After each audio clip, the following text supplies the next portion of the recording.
welcome to Move Through the Holidays. Here's your full permission to show up and do a workout in your pajama pants. I find that we feel like stuff has to be perfect, like we have to go to the gym or we have to put the cute gym fit on because that's when we feel the best, or whatever that list is for you. What matters is showing up consistently, imperfectly. Any movement's better than no movement, and then it can help us also build up momentum. So then if we want to go to the gym and we want to wear the cute fit or whatever, that can be a goal, but that's not our starting point for a lot of people. For some maybe it is, but really what matters is just showing up however that works for you. So even if you're in your pajama pants, movement still counts, even if you're not in the cute fit. That being said, I just sprained my wrist feeding chickens. So I have my stuffy that inside has my little wrist accommodators, baby stuffies. I have 4 of these. So I have 2 of these that I'm going to use to help me with my wrist today to keep it neutral. If you have wrist issues, then grab a towel or a mini stuffy of your choice. There's actually 4 in here. I got this on Amazon. It's on my Amazon storefront, and they have a lot of different animals. This one is the axolotl. So grab what you need. Grab a pillow. We're going to do some mid-back core or some core work, which is going to help us work on our rib cage mobility. So even focusing here can help back here. So let's start on your back today, and let's build stability for your hypermobility. All right, let's start on your back. You can use a pillow, or if you prefer not to, that's fine too. Tuck those shoulder blades under. All right, I just want to keep my wrist neutral, so I'm just holding these. It doesn't matter as much in this position as it does on hands and knees. I just think they're fun. All right. And again, just use a towel, a ball. You can even hold a dumbbell or nothing if your wrist is doing pretty good. Start with our deep breath in.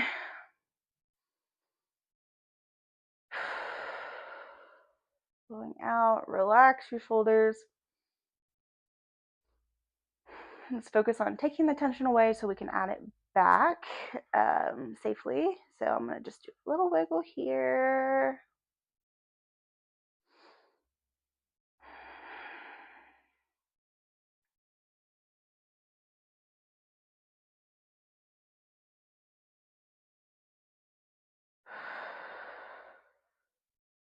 Relax the shoulder blades, relax the jaw.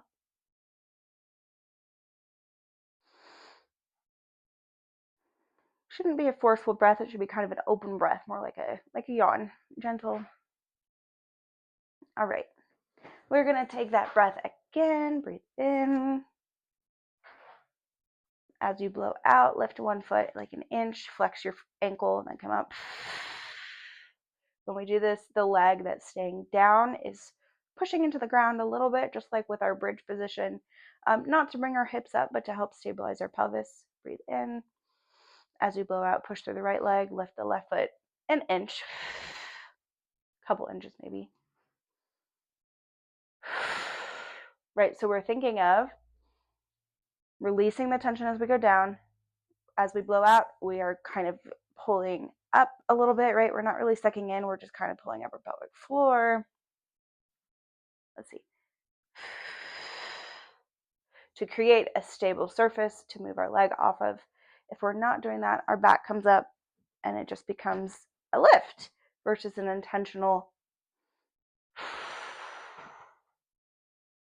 lift. And when I do it correctly, I get a little bit of a shake.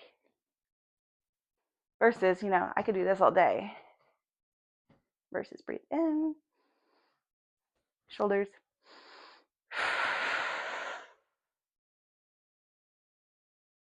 Found it. Relax completely. Add the tension back. I find when people focus on pushing their back down, it becomes a flattening of the spine and a tilting of the pelvis versus your rib cage gently coming down while your pelvic floor gently comes up. Again, don't focus so much on squeezing, pulling, sucking in. Focus more on your breath work and then creating a stable surface to move off of. All right, let's do 3 on each side. Shoulders, breath in.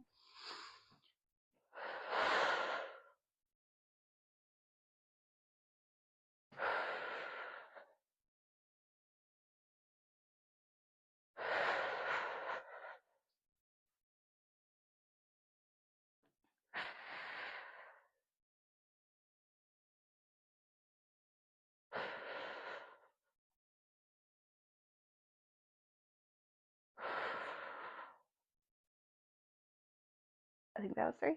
All right, walk your feet away just a little bit. All right, we're gonna do the same thing again. We just have a little more range of motion now. So shoulders first.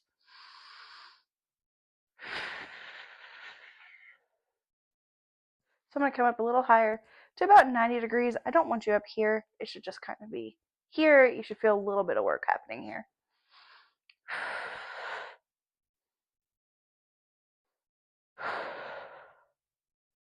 That one again popped my mid back in the best way possible. Core work is exhausting when we can find the right muscles. In the beginning, it's really like coordination more than like core strength. With something as simple as this, can still leave you exhausted. Like, I'm really feeling my core today. And that shaking for me tells me that it's that motor control. I found the muscles. And if you didn't find the muscles, it doesn't mean it's not productive. It means we're still learning a new movement pattern.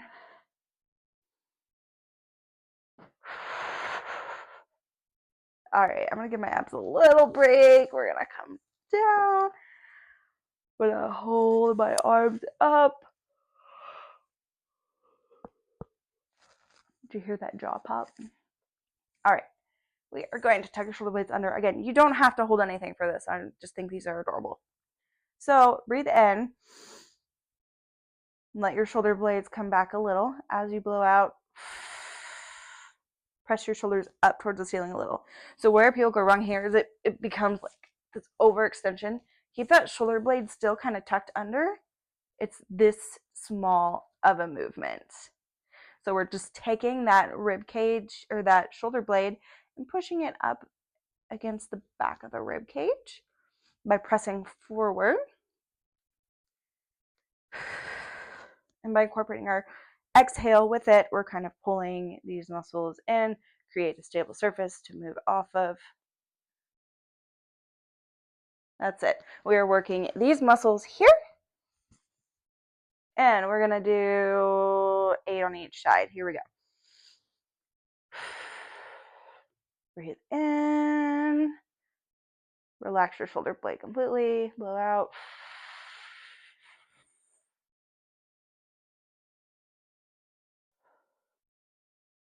The other place that people go wrong with this is they just bend their elbow. Your elbow should really stay like relatively straight, not super hyperextended.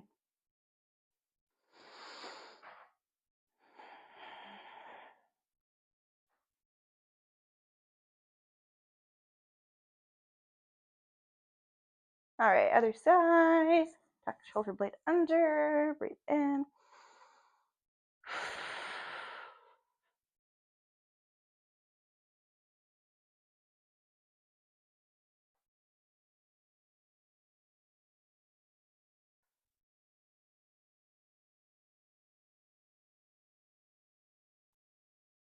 If this is uncomfortable on your back, you can do the same movement with your knees bent. That's totally fine. Whatever's comfortable. And as you first learn this movement, you might go a very, very like extra tiny amount that feels like you're not moving much. That's still productive. Less movement is generally what we go for in the beginning as far as what range we're using. All right, and a little break. I'm going to show you the next level up with the core exercise. So if the one that we just did, right, so we have our breathing, breathe plus here, walk your feet away, breathe plus here. If those are difficult enough for you, then find what level you're at and spend like the next few minutes working on the level that you are at, not the level that I am at. I'm going to show you the next level for those who are ready for that. But again, a level up doesn't mean you're doing better. You get more points by doing less if it's what your body needs. I'm watching you. All right, shoulder blades under. The next level up is going to be here. So when you first come up, it might help to do one. And then the other, so we've got 2 legs at 90 degrees. Flex your feet. Breathe in as you blow out. we're just really gently pulling ribcage down here.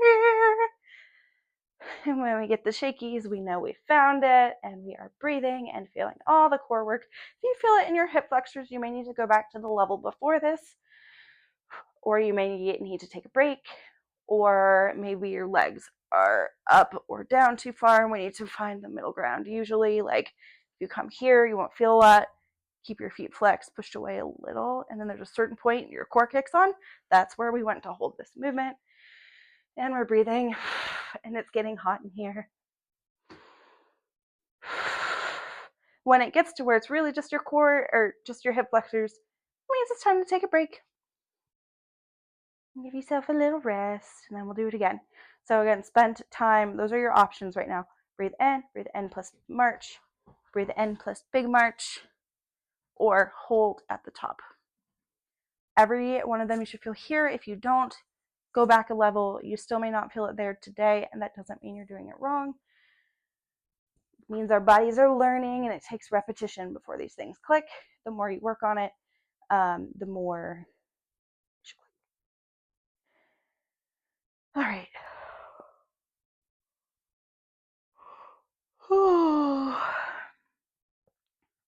All right, again, pick which level you're at. We're going to do another set. If you're holding, only hold as long as you're feeling it in the right muscles. Time doesn't really matter. You know, maybe around 20 seconds is a goal. Some people might be at 5 seconds. Some people might be at 30 seconds. Again, more does not mean you get bonus points. You actually get bonus points by doing less if that's what your body needs.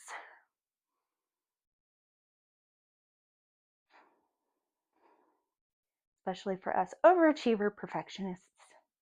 We work differently around here. All right, here we go again.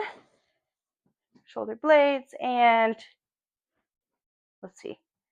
Pick where you're at. And found it.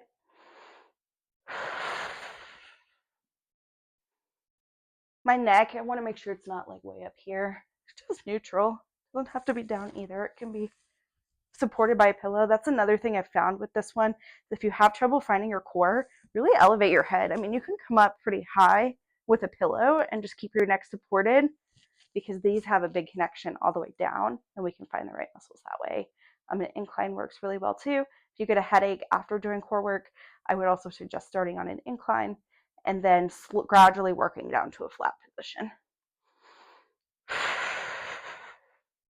Alrighty, a little break. That was a good one. Breaking a sweat today.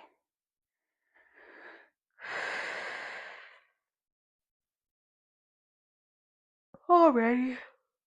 We're gonna slowly sit back up, so I want to make sure when we work core, if you're anything like me, your dysautonomia really flares you up, we are bringing all of this blood into our gut.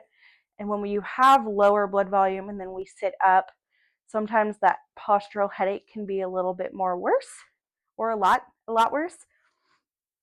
And so in order to safely get up, we want to go slowly. I know a lot of us like to just jump up and get it over with, but to feel the best, we're going to go slowly. We're going to do some counter maneuvers to help our blood settle as we go through this position change. So we're going to go to your side first. Hi, buddy. We can set our little stuffies down. And we're doing our ankles up and down, and then we're doing our fists, just little squeezes. Yeah, that's it.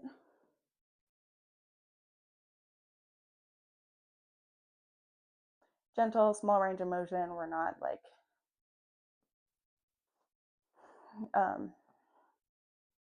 we're not trying to pop out any joints. And partial, like total partial range. I'm just really squeezing my calves. I have a little headache as I'm positioning, but as long as I'm here, it's a little bit better. So I'm just going to hang out here and take some deep breaths until my body has settled in this position, and then we'll go to the next one. Those of you that don't have dysautonomia and can get right up, and great, go ahead and get up and grab a drink of water. We have one more seated exercise we're going to do for your mid-back and your rib cage. Because if that rib cage is not moving how we want it to, that is going to also affect our core work. Core is not only down here, core is all the way up. through your shoulders, shoulder blade. Deep breath. The shirt is found on our store page, empoweredmovementpt.com/store. If you scroll down, this is our design, because I'm salty in a medically necessary way, and that's why it's hard for me to get up. I don't know that I've had enough salt today. All right, we're gonna come up here, and even with our legs down, I know it's hard to see my feet, I'm still doing the same thing. We're doing both legs at the same time, just down on the floor. Up and down. So gravity is pulling the blood down, trying to pump it back up. And I just put my arm up. This is one of those things when I'm in public, I don't do this. Probably should. It's not necessarily harmful unless you were to fall over and hit your head. It just feels really bad. So if we can have some times we get up where it doesn't feel so bad, then that's great. Ankles are still pumping. A couple deep breaths, kind of check in. Do you have a headache? Are you feeling lightheaded? And then we're going to push up. I'm going to actually grab the bottom of the table and pull up. So I'm pulling my shoulders back. And then our ankles are up and down again. Now my feet are on the floor and I'm just going up and down on my toes again. I know it's hard to see, but the same movement. And I'm just adding a gentle pull here. Kind of pulling the shoulders back and then rotating the elbows forward a little bit. Taking out the slack in my arms. If you hyperextend your elbows, you'll want to limit how much you're doing that.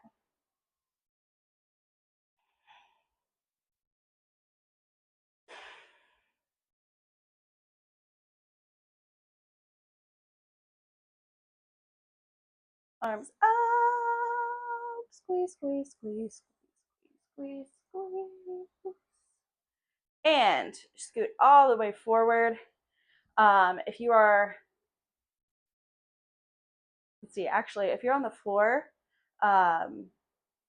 we're still doing the same thing. You would just have your legs out as you're doing your ankles up and down. Now we're going to go to a chair, or if you prefer to do it just sitting, that's okay too. You can kind of crisscross. We just want to feel both hips on the ground. For me, I also have both feet on the ground. Cross your arms a little. You can come here. I'm just going to come here because of the microphone. Shoulders set. Deep breath. We are going to flex with our mid back. So we're just kind of taking our rib cage down. Probably not going to go that far. Back up. Down. Left rotation. Left side bending. Left extension. Keep both of those hips down. I don't want one side coming up. Little range of motion right now. Rotate to the right. Side bend to the right. Bend forward. Come around and reverse. Extend. Right rotation. Right side bending. Extension. Left rotation. Left side bending. Flexion. All the way around. Thank you, buddy. Do that a couple more times if you feel like you need it. I am going to go ahead and call it a day, and I'm going to grab my electrolytes, and I will see you all tomorrow.